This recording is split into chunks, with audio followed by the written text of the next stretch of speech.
अस्सलाम वालेकुम। आप सब लोग कैसे हैं? उम्मीद है सब अच्छे होंगे। इस वीडियो में हम पजेसिव प्रोनाउन सीखने वाले हैं। इसमें काफ़ी लोगों को कन्फ्यूजन रहती है कि माई और माइन यानी इन दोनों का मतलब ही मेरा होता है, लेकिन इसको हम सेंटेंसेस में कैसे इस्तेमाल करें और कहाँ इस्तेमाल करें।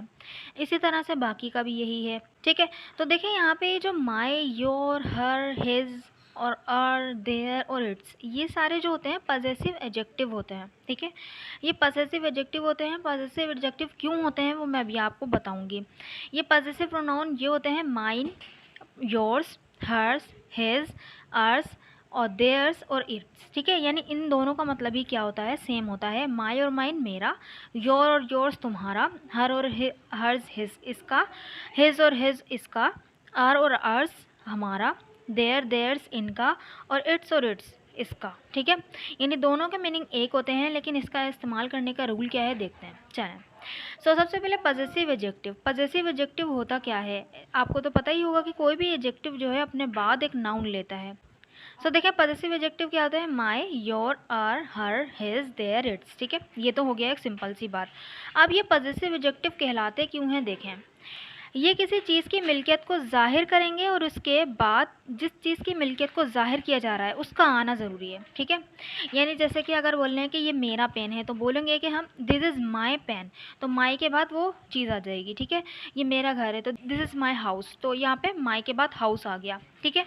यहाँ पर क्या होगा, माई, योर, आर, हर, हिज और देयर और इट्स, इसके बाद जो है उसका ऑब्जेक्ट आएगा जिसके बारे में बात हो रही है कि ये मेरा है, जिसकी मिल्कियत जाहिर कर की जा रही है, ठीक है। मैंने इन सब की एग्जांपल लिए हैं, एक एक देखते हैं।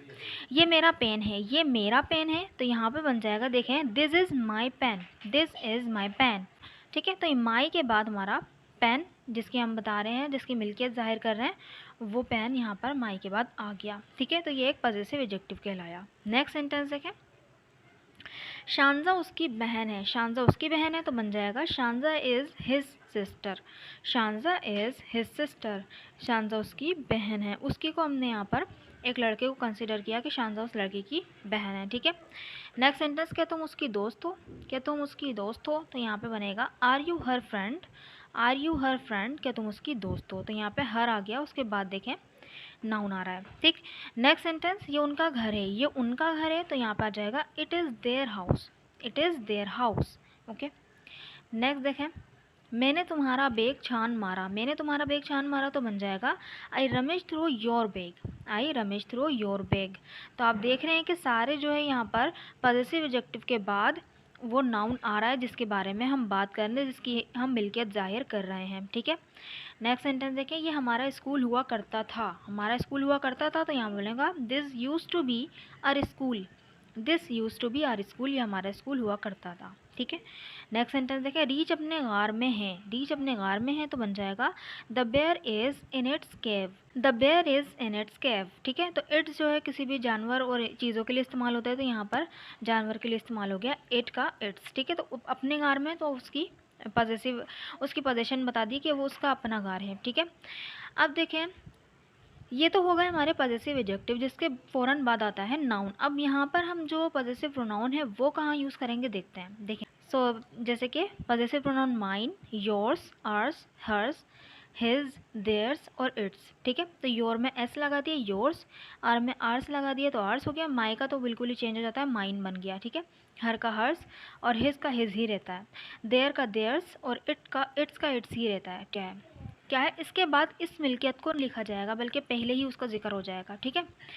यहाँ पर जो है क्या होगा, मिल्कियत तो दिखा रहा होगा कि हाँ ये किसी की चीज़ की मिल्कियत है, किसी इंसान की कोई मिल्कियत है, या किसी भी जानवर की जो भी मिल्कियत है, ठीक है। लेकिन जो है इसके फ़ौरन बाद ऑब्जेक्ट आना इसका ज़रूरी नहीं है। किस तरह देखते हैं, ये बस्ता मेरा है, ये बस्ता मेरा है। अब देखें किस तरह बनेगा, बोलेंगे this bag is mine, this bag is mine. अब यहाँ पे ये नहीं बोलेंगे कि this is mine bag, mine bag नहीं आएगा, ठीक है। लेकिन अगर यहाँ पर हम बैग को आखिर में लगाना चाहें तो बोल सकते हैं कि दिस इज़ माई बैग, तो माई लगेगा फिर उसके बाद, ठीक है।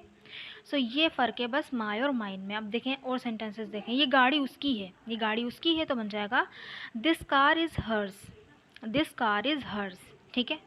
नेक्स्ट सेंटेंस देखें, वो इमारत उनकी है, तो बन जाएगा that building is theirs, that building is theirs, ये इमारत उनकी है। नेक्स्ट सेंटेंस, वो चूड़ियों की दुकान उसकी थी, वो चूड़ियों की दुकान उसकी थी, तो बन जाएगा that bangles shop was his, that bangles shop was his, वो चूड़ियों की दुकान उसकी थी। ठीक है। नेक्स्ट सेंटेंस, ये जगह हमारी है, ये जगह हमारी है, तो बन जाएगा this place is ours, this place is ours. तो यहाँ पे आपने देखा कि यहाँ पर इसके जो पॉजेसिव प्रोनाउन थे उसके फ़ौरन बाद कोई ऑब्जेक्ट नहीं आया, बल्कि उससे पहले ही उसका जिक्र हो गया। ठीक है। अब देखें, मैं इसका कंपैरिजन बताती हूँ, यानी एक ही सेंटेंस को दो तरीके से बना सकते हैं। किस तरह देखें, एक है, अब देखिए ये सेंटेंस है, ये मेरा पेन, ये पेन मेरा है, तो यहाँ पर देखें इसको हम दो तरह से बना सकते हैं, दिस इज़ माई पेन और दिस पेन इज़ माइन। इसका मतलब बिल्कुल सेम है, बस देखें दिखने में अलग है। ठीक है। ये हमारा स्कूल हुआ करता था, तो हम बोल सकते हैं कि this used to be our school, this used to be our school, और this school used to be ours, this school used to be ours. दोनों तरह से हम बना सकते हैं, एक ही मतलब निकलेगा। ये जगह उनकी है, दिस इज़ देयर प्लेस, और दिस प्लेस इज़ देयर्स। ठीक है। सो है ना इंटरेस्टिंग। तो बस इतना सा फ़र्क था इसका। सो आई होप कि आपको इसका डिफरेंस समझ में आया होगा, सिंपल सा डिफरेंस था। सो आई होप कि आपको समझ में आ गया होगा। So this sentence is for you to translate. ये मेरा फैसला है, ये मेरा फैसला है, इसको दोनों तरीके से बनाइएगा और कमेंट बॉक्स में ज़रूर लिखिएगा, ताकि मुझे पता चले कि आपको वीडियो समझ में आई कि नहीं। अगर वीडियो अच्छा लगे तो चैनल को ज़रूर सब्सक्राइब भी कर दीजिएगा और वीडियो को लाइक भी कर दीजिएगा। Thank you so much.